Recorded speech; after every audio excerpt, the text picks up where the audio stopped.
வணக்கம். அஞ்ஞான கிறுக்கனில் 233வது ஒரு தொகுதி இது. அது சமீபத்தில் ஒரு செய்தியை படிக்க வேண்டியிருந்தது. அதாவது ஒருவர் பைக்கில் போயிட்டுருக்காரு. வழியில் திடீர்னு ஒருத்தன் கீழே விழுந்துடுறான். காக்கா வலிப்பு கை கால் இழுத்துக்கிட்டு கீழே விழுந்துடுறான்.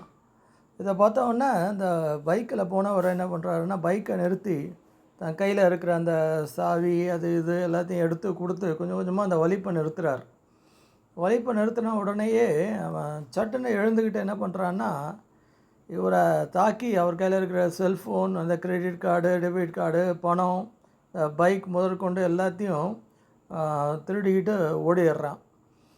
இப்போது இந்த நிகழ்ச்சியை பார்க்கும்போது நமக்கு உதவி செய்யணும் அப்படின்ற ஒரு எண்ணம் இருந்தால் கூட இந்த செய்தியெல்லாம் பார்க்கும்போது இது உண்மையிலேயே உங்களுக்கு அந்த உதவி தேவைப்படுதா, இல்லை நடிக்கிறாங்களா, ஏமாத்துகிறாங்களா?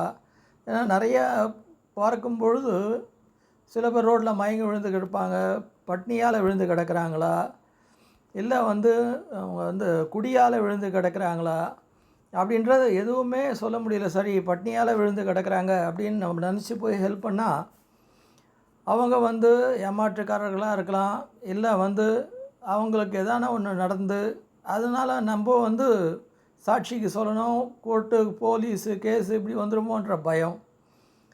அதை நினச்சிக்கிட்டே உண்மையான உதவி தேவைப்படுபவர்களுக்கு கூட உதவி செய்ய முடியாத ஒரு நிலைமை வரும்பொழுது ரொம்ப ஒரு மனசு கஷ்டமாக இருக்குது. அதாவது நம்மளை எக்ஸ்ப்ளாய்ட் பண்ணுறாங்களா, நம்ம உதவி செய்யலாமா வேணாமா அப்படின்ற நம்ம மனசை கூட உண்மையான உதவி தேவைப்படுபவர்களுக்கு கூட செய்ய முடியாத ஒரு நிலைமையை இவங்க உண்டாக்கிடுறாங்க. அது மாத்திரம் இல்லாமல் இப்போது தற்காலத்தில் எடுத்துக்கிட்டால் நான் எவ்வளவோ பேரை பார்த்துருக்கேன். நல்ல திறமையானவர்கள் நிறைய ஒரு அறிவை பெற்றவர்கள் எல்லாமே இந்த குடிக்கு அடிமையாகி என்கிட்டயே ஐயா நான் டிஃபன் வாங்க வந்தேன், குழந்தைங்களுக்கு டிஃபன் வாங்க வந்தேன், ஆனால் கிரெடிட் கார்டை வீட்டில் மறந்து வச்சுட்டு வந்துட்டேன், கையில் போனால் இல்லை ஒரு 200 கொடுங்க, 150 கொடுங்க அப்படின்னு வழியில் மடக்கி கேட்கக்கூடிய நிலைமை. அப்போது பார்த்தா நல்லா தெரியுது, இருந்தாலும் அவங்க சொல்லக்கூடிய அந்த பொய் பார்த்தோன்னா மனசு ரொம்ப கஷ்டமாக இருக்குது. இவ்வளோ ஒரு திறமையானவர்கள் இப்படி ஒரு அடிமைத்தனத்தை அடிமைப்பட்டு தன்னுடைய குடும்பத்தை, தன்னுடைய இதை சீராக்கி இது பண்ணாமல் சீரழிகிறாங்களே அப்படின்னு நினைக்கும் போது ரொம்ப கஷ்டமாக இருக்குது. தயவுசெய்து இனியாவது இப்படிப்பட்டவர்கள் ஒரு உதவின்ற பேரில் ஏமாற்றாமல் இருந்தால் உண்மையிலேயே உதவி தேவைப்படுபவர்களுக்கு உதவி செய்யக்கூடிய ஒரு நிலைமை அதிகரிக்கும்.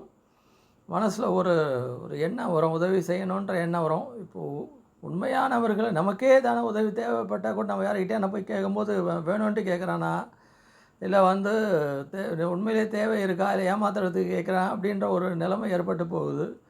ஸோ இந்த ஒரு வேதனையான ஒரு நிலைமையை இனிமேற்றாவது அதை யோசித்து மாற்றிக்கணும் அப்படின்றத அந்த கருத்தில் தான் இந்த பதிவை போடும்படி ஒரு நிலைமை ஏற்பட்டிருக்கு. மீண்டும் அடுத்த பதிவில் சந்திக்கலாம். நன்றி, வணக்கம்.